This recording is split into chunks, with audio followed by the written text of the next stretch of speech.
My sister kicked me out of the company our father built, then called her lawyer to demand assets that were mine. She forgot one thing: I don't forget, and I don't forgive. It was a Wednesday. I remember that clearly, though I doubt she does. To Alicia, it was probably just another executive power move, another checkmark on a to-do list scribbled between manicure appointments and networking brunches. But to me, that day split my life in two. The conference room on the 19th floor still smelled faintly of lemon polish and fresh carpet, both of which I had signed off on during our last renovation cycle. Alicia sat at the head of the table, flanked by Maya Tillman and Vincent Ross, her business school darlings, now board members thanks to her maneuvering. I was standing, not out of deference, but because I knew I wouldn't be staying long. She didn't waste time. "Lucas," she began, voice sharp and clear like glass about to shatter, "we appreciate your years of service, but it's time for a fresh perspective." A fresh perspective. That was her polite way of saying, "Get out." I didn't speak. I didn't blink. I just watched her.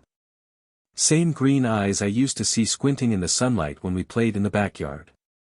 Now, hard and polished behind designer lenses. She'd curled her hair that morning, wore the power blue blazer she always did when she wanted to intimidate someone, though she'd never admit that part out loud. "We've voted," she continued, sliding a thin folder across the table toward me. "Effective immediately, you're relieved of your duties as Chief Operating Officer." Maya didn't meet my eyes. Vincent tried to look sympathetic. Failed. The folder contained a board resolution, formal, legally dressed in all the right phrases. But the signature at the bottom caught my attention. Gregory Whitman. My father's handwriting was sharp, deliberate. Always had been. The scrawl on this page was a poor imitation, slanted wrong, rushed. A forgery. And I knew exactly who had forged it. I looked up. Alicia smiled tightly. "You'll receive 6 months severance," she added. "HR is waiting downstairs." That was it. 15 years of holding the seams of this company together, and I was escorted out like a failed intern. I didn't give her the satisfaction of a reaction. I took the folder, gave her a single nod, and walked out. Back in my office, my old office, I packed slowly. No rush. No panic. Every object, every paperclip, every framed certificate, I had placed here with purpose. I took down the photo of our first hotel, an old black and white shot of my grandfather standing in front of a 3-story brick building in New Hampshire. I remembered how it smelled the first time I walked in: floor wax, mildew, and determination. My grandfather built that place with his hands. My father expanded it with his grit. I kept it alive with my blood. Alicia? She showed up after her second semester at Wharton, asked where the latte machine was. I placed the photo into the box carefully, like a fragile relic from a lost religion. That was when I noticed the brass plaque by the door: Lucas Whitman, COO. Screwed in by maintenance 10 years ago. I left it behind. Let her try to scrape that history off the wall. As I closed the box, I caught my reflection in the glass of the office window. I didn't look broken. I looked still. Like the surface of a lake before a storm. The elevator ride down was quiet. 15 floors of silence thick enough to chew. The HR rep didn't make eye contact. She just handed me a white envelope and muttered something rehearsed. I nodded. She'd be gone within the year. Turnover was rising under Alicia's efficiency initiatives. I stepped out into the lobby. Every tile, every beam, every corner, I'd signed off on all of it. I'd negotiated the contracts, overseen the construction, argued with architects over angles of natural light. This building wasn't just corporate real estate to me. It was skin. Outside, Boston's fall wind caught my coat as I walked toward my car. I didn't look back. There was no point. That evening, I sat in the living room of my apartment overlooking the harbor. Lights shimmered off the black water. Cargo ships moved like giant ghosts. Purposeful. Silent. I made myself a drink. Bourbon, 2 fingers, no ice. As it burned its way down, I took out the board resolution again. I traced the forged signature with my thumb. Alicia thought she played a perfect hand. Manipulated the board, used my silence, my steadiness, against me. Played the part of the charming reformer while casting me as obsolete. But she forgot who taught her how to play the long game. You see, I never needed the title. Never cared for the spotlight or the stage. Alicia was the face. I was the foundation. Quiet. Solid. Always there when something broke. She thought removing me was the end of it.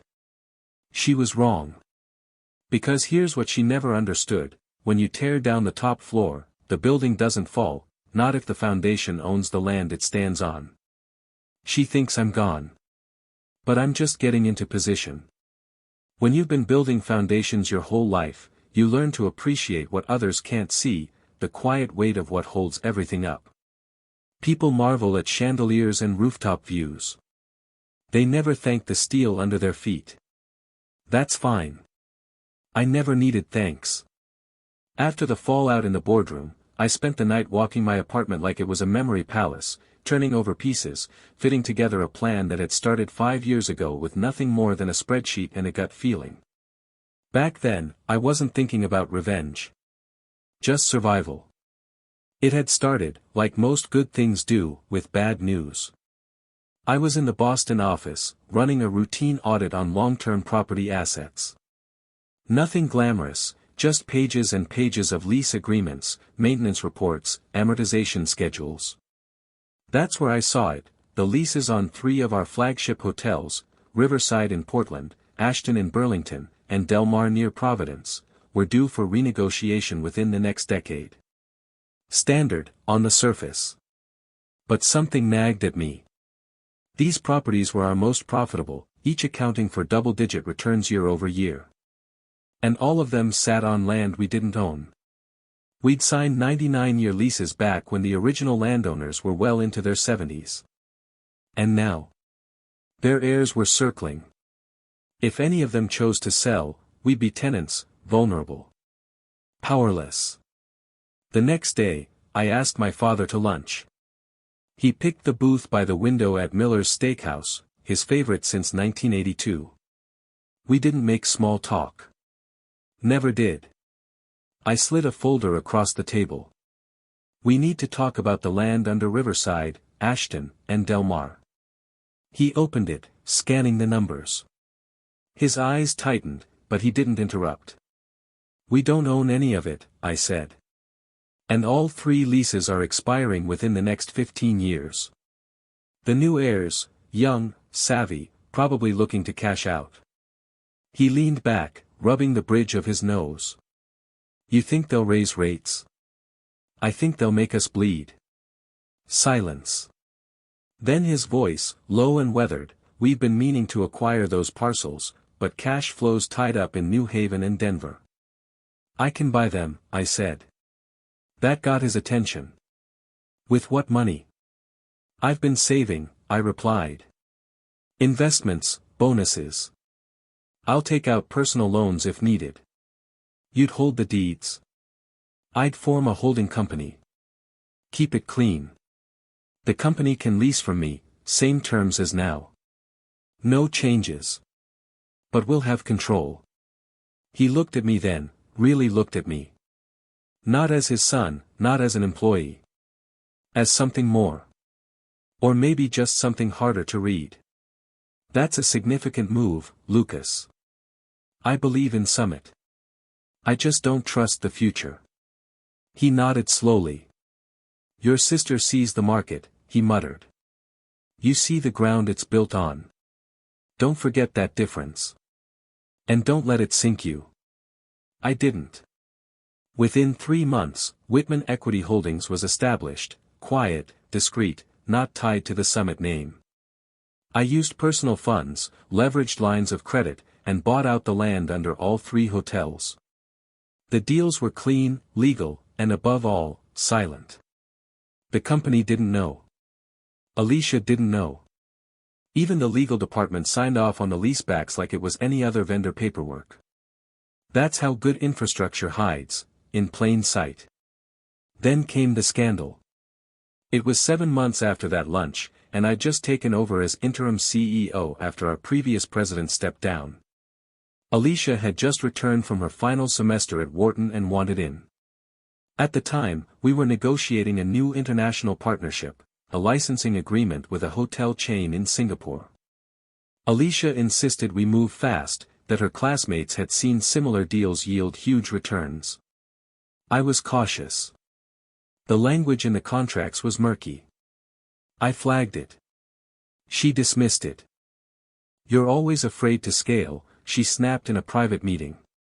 "Maybe that's why you'll never be more than a glorified manager." She was angry. Ambitious.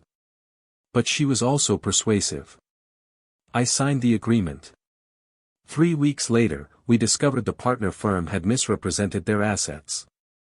The press got wind. We lost 3 minor investors and a chunk of public credibility.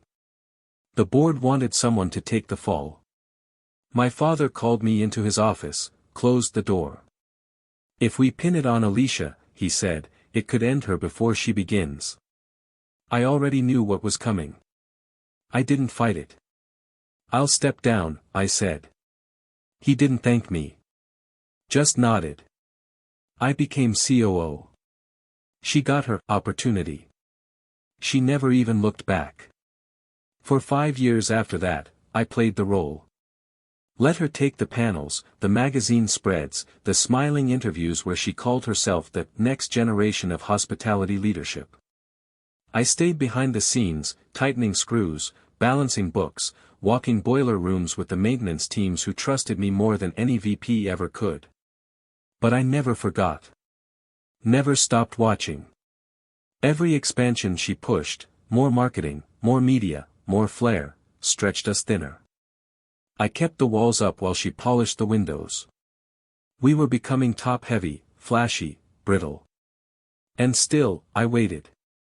Now, sitting in my living room 5 years later, I opened the deed files on my personal laptop. 3 PDFs, clean and signed, Riverside, Ashton, Del Mar. Each property, sitting on land with one owner, me. The leases were due to renew in 3 months. The irony was rich. Alicia had orchestrated my removal like a business case study, elegant, efficient, bloodless. But she didn't realize she'd just removed the only person who kept her crown from cracking. She thought the title meant ownership. She thought the chair made her queen. But I owned the ground she walked on. And that ground was about to shift. 3 months. That's how long she had before the leases expired. 3 months before she'd be forced to come crawling back for a signature, or burn her empire to the ground trying to avoid it.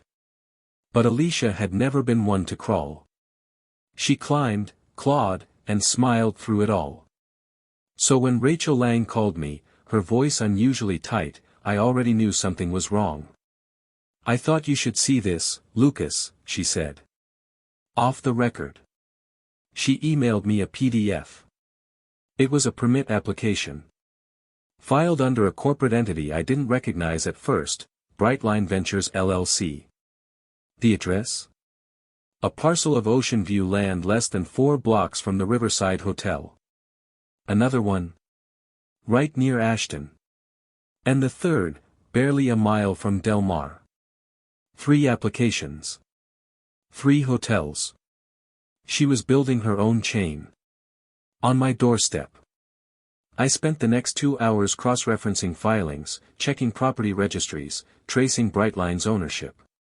It was all there, buried just deep enough that no one would catch it unless they were looking for it. She'd used her married name, Alicia Monroe, to create distance. Smart. But not smart enough. The registered agent for Brightline was one of her former Wharton classmates. The business plan had been quietly uploaded to a venture capital platform under stealth evaluation. The language was clear, painfully clear. Brightline will leverage operational insights, staffing structures, and guest experience models derived from the Summit Haven system, while targeting under-optimized market overlap zones for direct competition.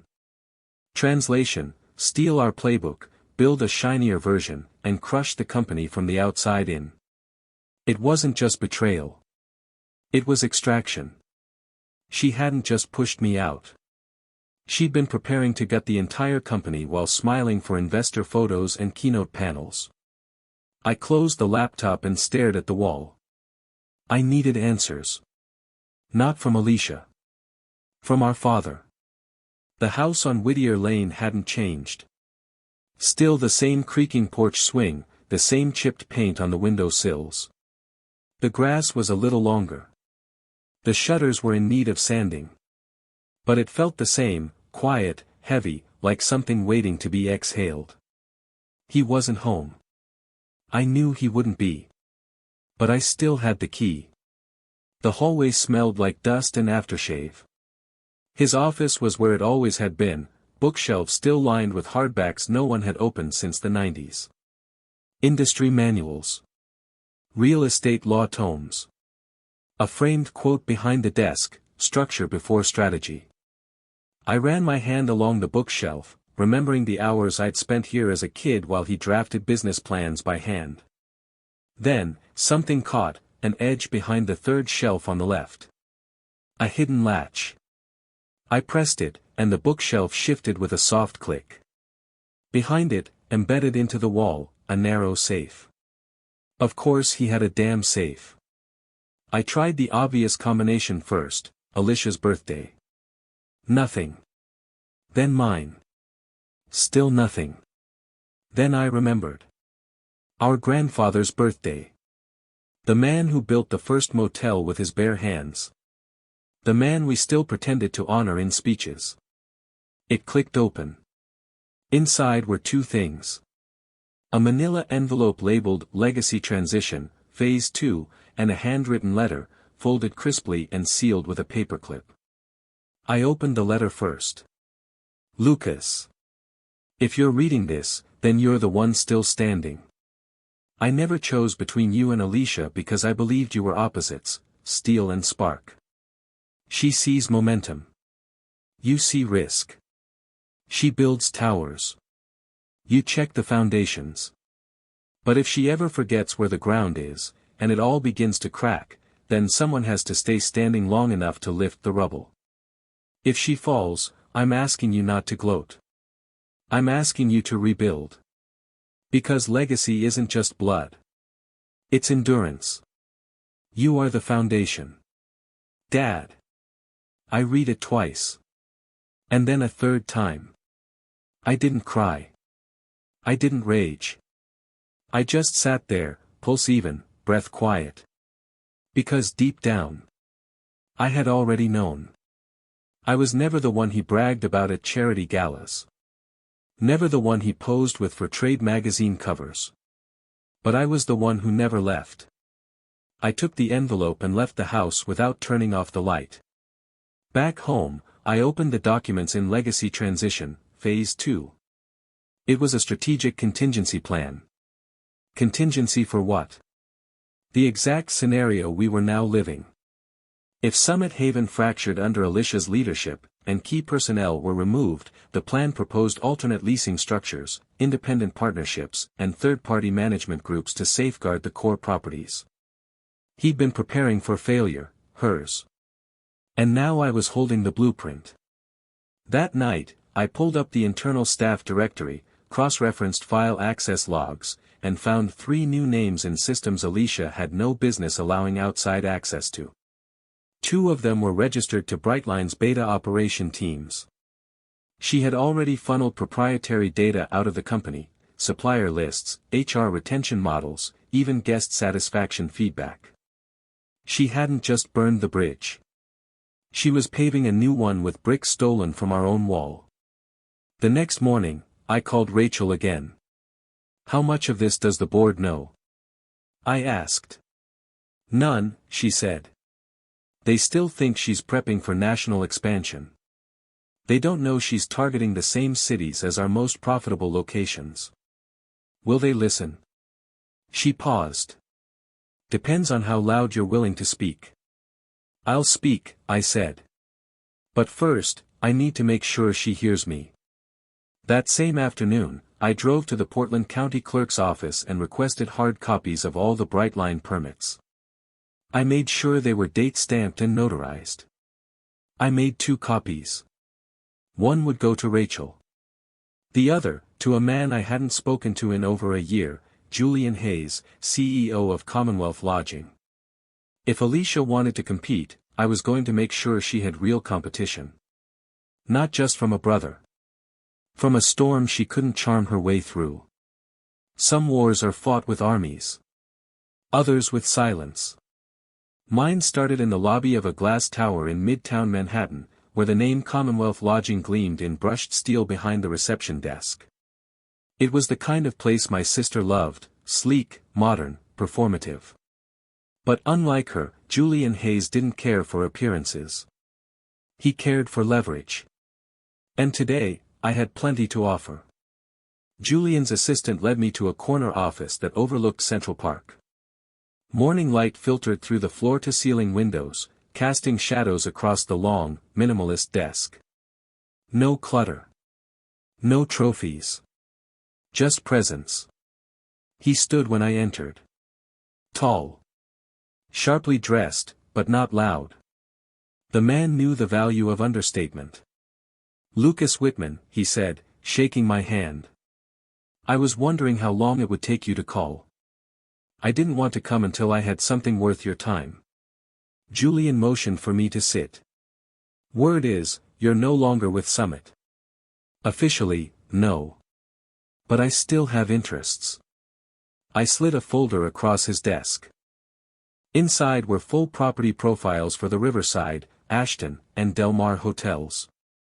Detailed financials. Current staff structures. Lease expiration dates. And most important, the purchase option Alicia was about to face if she couldn't meet market rent. He flipped through the documents with quiet focus. And you own the land beneath all 3? He asked without looking up. I do. Through Whitman Equity Holdings. He gave a low whistle. So she fired you, and didn't realize she was evicting herself. I didn't smile. She was focused on the crown. Forgot to check the floor under her throne. Julian leaned back, tapping the folder. And what do you want from me? When Summit starts bleeding cash and is forced to sell, I want Commonwealth to buy the buildings. I'll keep ownership of the land, lease them to you at stable terms. And in return, you retain current staff, maintain quality, and don't get the soul of what those properties are. He studied me a moment longer, then nodded once. You've got a rare thing, Lucas. What's that? Clarity. Most people in your shoes would want revenge. Burn it all down. But you're offering a life raft, for the buildings, for the people. I held his gaze. I didn't build this company to watch it drown. And I'm not going to let her turn it into kindling for her vanity project. Julian folded his hands. Then let's talk next steps. By the time I returned to Boston, Commonwealth's legal team had started assembling preliminary acquisition scenarios, complete with contingency clauses. Julian's analysts were already quietly evaluating the Summit Haven portfolio. But I didn't want to attack head-on. Not yet. Alicia was too composed, too polished in public. If I confronted her directly, she'd spin it as a bitter brother lashing out. So I let the silence build. And then I opened a tiny crack in the dam. It started with an anonymous email to the Hospitality Ledger, a respected industry blog. Subject line, Whispers from Summit, Strategic Assets on the Move. The message contained just enough breadcrumb detail to make the rumor worth printing, questions about ownership changes, lease expirations, and a mention of possible Commonwealth interest in troubled but valuable Summit properties. They ran the story as speculation, nothing concrete. But in the world of hotel investors and boardrooms, speculation moves faster than fact. Within 24 hours, Summit's investor relations inbox was flooded with queries. Within 48, the board scheduled an emergency session. Alicia responded with a press release that was so perfectly on brand I could have written it myself, poised, dismissive, full of corporate buzzwords and empty assurances. Summit Haven remains committed to long-term growth and innovation. We have no current plans to divest core properties, and any rumors suggesting otherwise are categorically false. The market didn't buy it. Neither did the staff. Back channels started lighting up. I got calls from former colleagues. Vendors. A few of the maintenance crew I'd mentored over the years. The mood inside Summit was shifting, uncertainty creeping in like mold behind wallpaper. But I said nothing. Not publicly. Not yet. Let the story breathe. Let her sweat. While she chased fires, I placed another match. A week later, I mailed an unmarked manila envelope to Vincent Ross, one of the board members Alicia had brought in during her ascent. He was sharp. Ambitious. But unlike Maya, he wasn't fully in her pocket. The envelope contained a printed copy of Brightline's investor pitch deck, one of the early versions I'd pulled from their stealth site. It laid out the whole plan, markets, timelines, competitive advantage analysis. And right there, on slide 17, a side-by-side performance comparison of Brightline's proposed Ocean View collection versus Summit Haven's existing hotels. The language was damning. By targeting cities where Summit Haven currently operates, Brightline can displace market share using refined guest experience models derived from former Summit operational insight. No name. No sender. Just the truth. Alicia's truth. That night, I walked along the pier near my condo, the cold air biting but welcome. The city pulsed behind me, unaware of the quiet war unfolding in boardrooms and inboxes.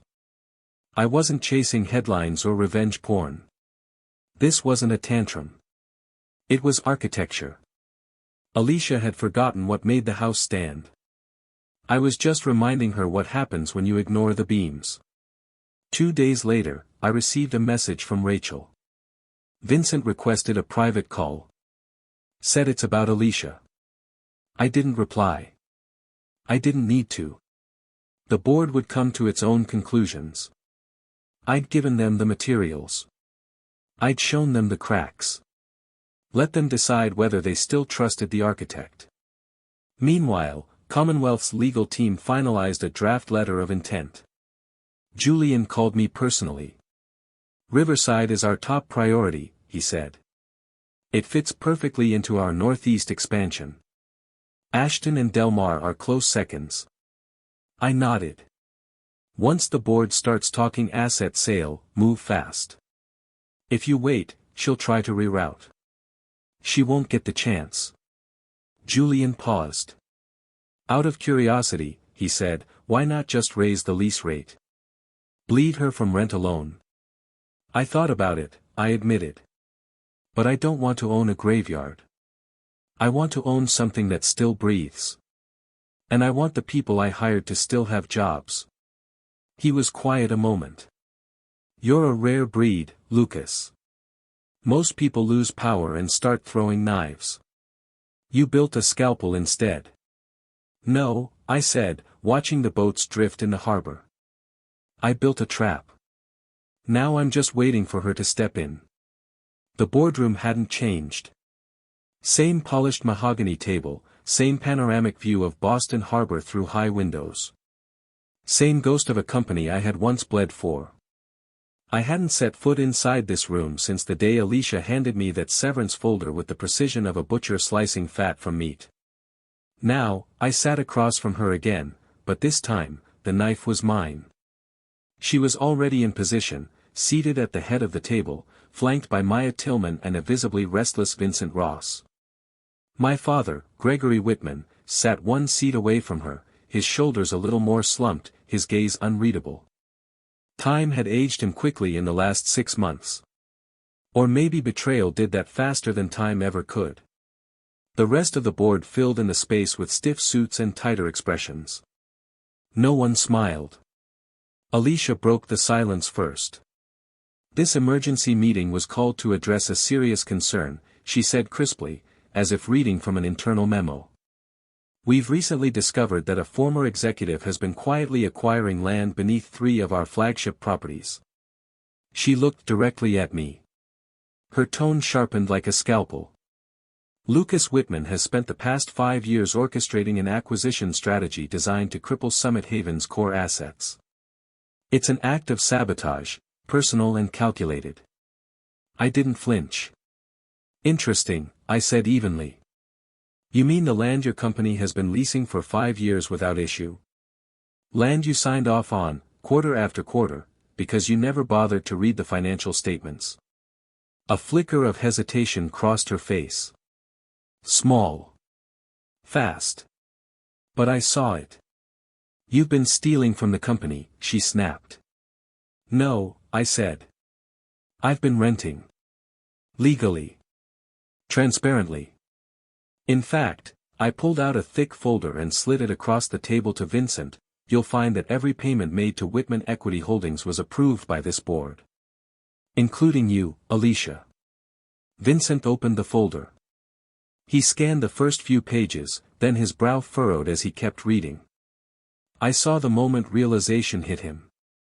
You never noticed, I said quietly. Because you were too busy posing for industry magazines and selling a fantasy of scale and branding.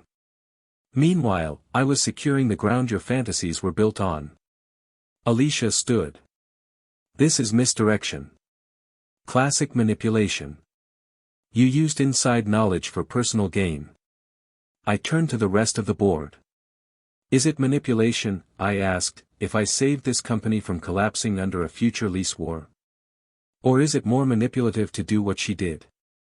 I nodded to Rachel Lang, who stepped forward from her seat near the back and placed a second binder in front of Gregory. My father didn't move. Alicia Monroe, formerly Alicia Whitman, has been building a competing hospitality brand, I continued. Brightline Ventures LLC. Registered under her married name. Filed development permits in Portland, Burlington, and Providence. Directly targeting Summit's most profitable territories. I looked around the room. Slide 17 in that pitch deck includes side-by-side financial comparisons using Summit's proprietary data. Gregory's hand finally moved. He opened the binder slowly, as if afraid of what he'd find. She used internal files, staffing ratios, revenue models, guest retention analytics. Files she had access to while sitting in that chair. I pointed at her seat. And she passed them to Brightline's strategic development team. Including 2 contractors who never signed confidentiality agreements. Alicia stepped around the table. Her voice cracked just slightly. You think this makes you noble?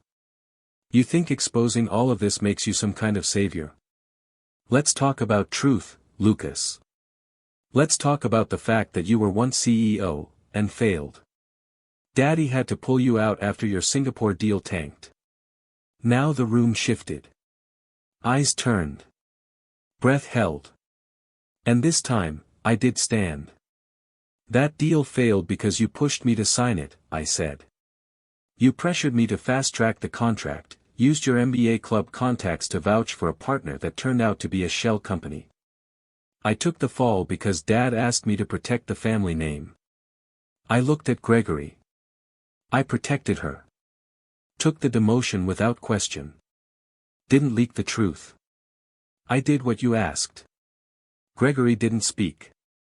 He kept reading the documents.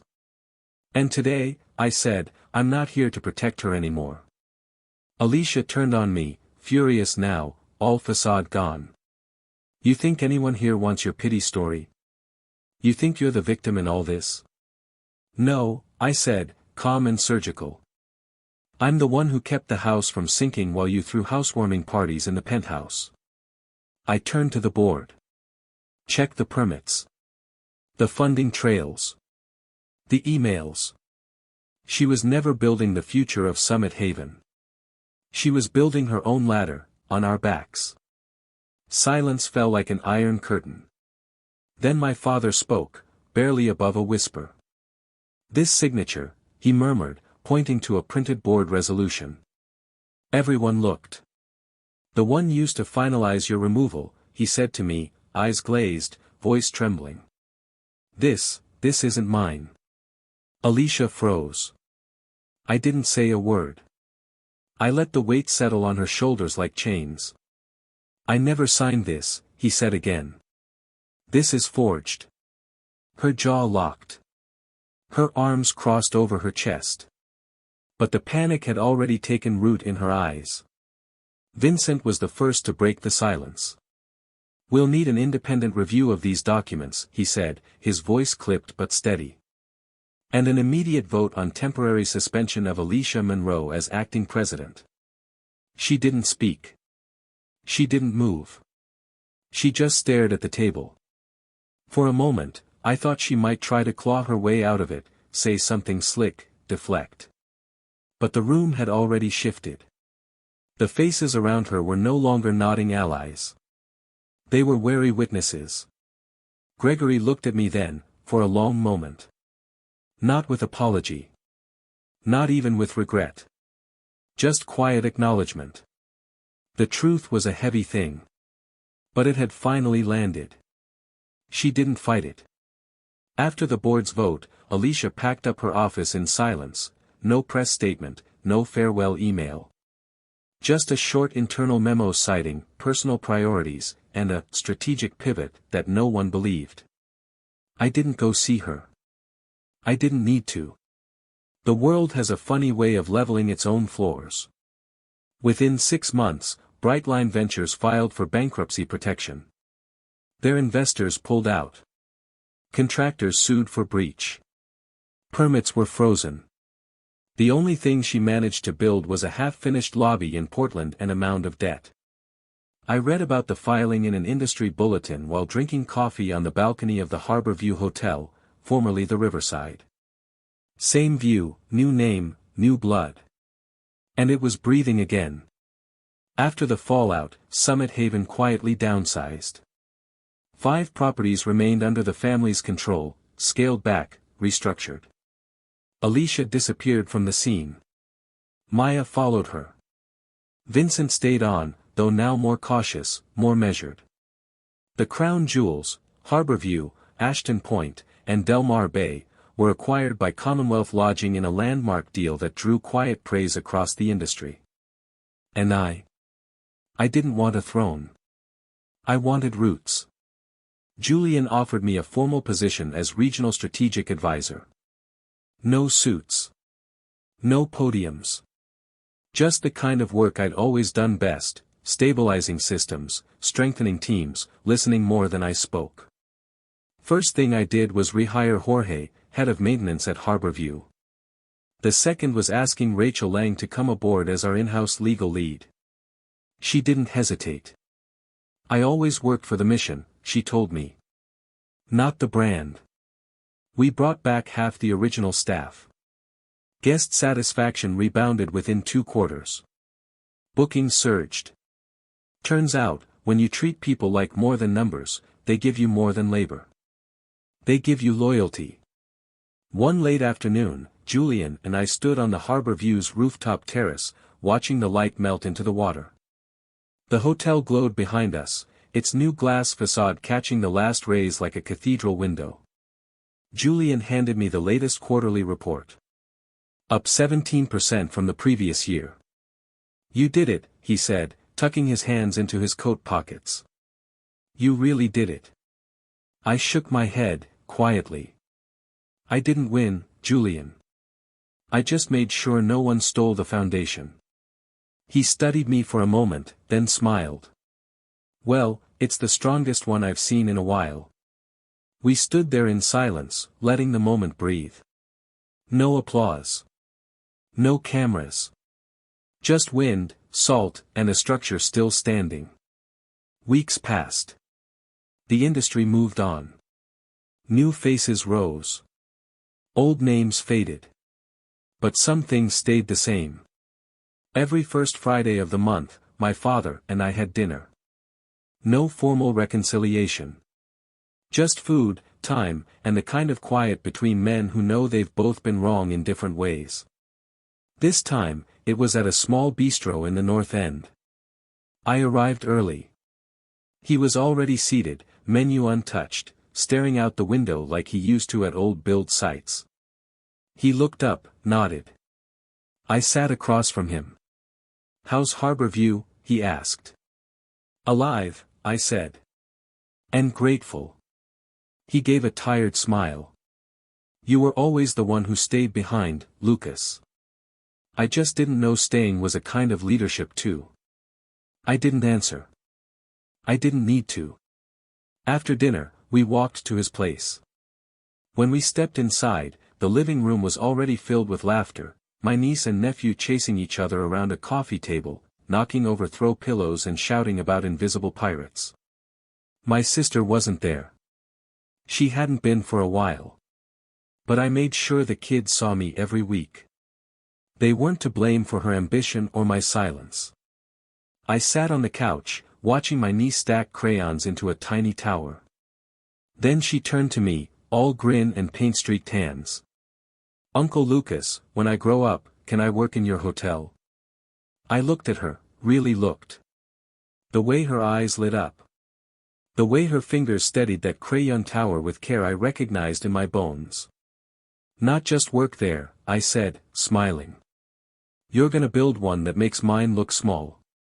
She giggled, then went back to her masterpiece. That night, walking home alone under city lights, I thought about everything I'd built, and lost. Everything Alicia tried to take. And how close I came to letting it all rot under the weight of resentment. But that's not how foundations crack. They crack when you stop tending them. And I never did. Success isn't who talks the loudest or shines the brightest. It's who lays the quiet brickwork when no one's watching. Titles can be stolen. Applause can fade. But real legacy lives in what you hold up when the spotlight burns out. And the ones who build the deepest are the last ones standing.